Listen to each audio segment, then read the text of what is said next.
Herkese selamlar. İlk öncelikle kanala abone olup videoyu beğenerek bana destek olabilirsiniz. Bu seferki aracımız 2012 model Citroen C4.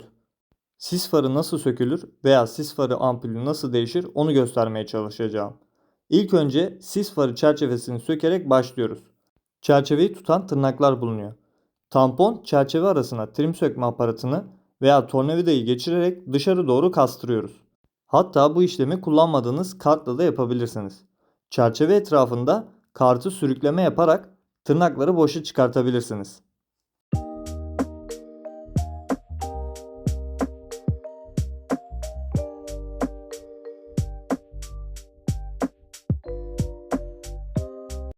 Çerçevemizi çıkarttıktan sonra tırnak yerlerini gösteriyorum. Tırnakların olduğu bölgelerden kastırma işlemini yaparsanız daha kolay çıkacaktır.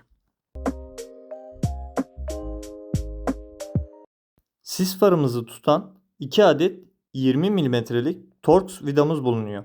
Bunları sökelim.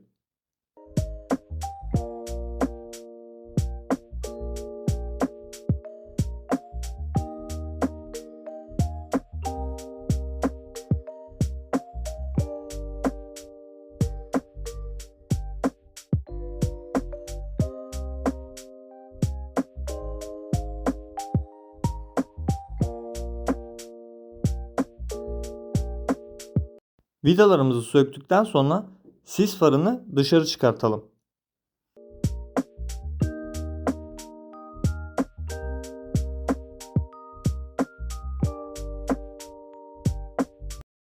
Citroen C4 aracımızın sis farı ampul çeşidi H11'dir. Ampulü sola doğru çevirip yukarı doğru çıkartalım. Ampulün soketini çıkartmak için soketin üzerinde bulunan tırnağı yukarı kaldırıp soketimizi çekelim.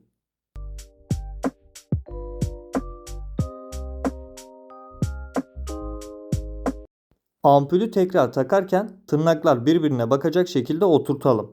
Soketimizi taktıktan sonra ampulü farın içine oturturken ampul üzerinde bulunan çentikleri farın üzerindeki boşluklara gelecek şekilde oturtup sağa doğru döndürelim. Böylelikle ampulümüz yerine oturmuş olacaktır.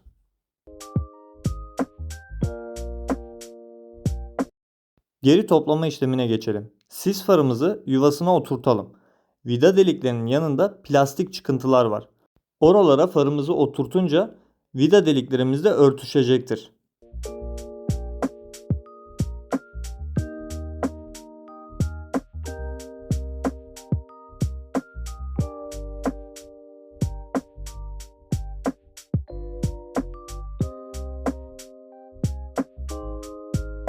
Vidalarımızı yerine takıp sıkalım.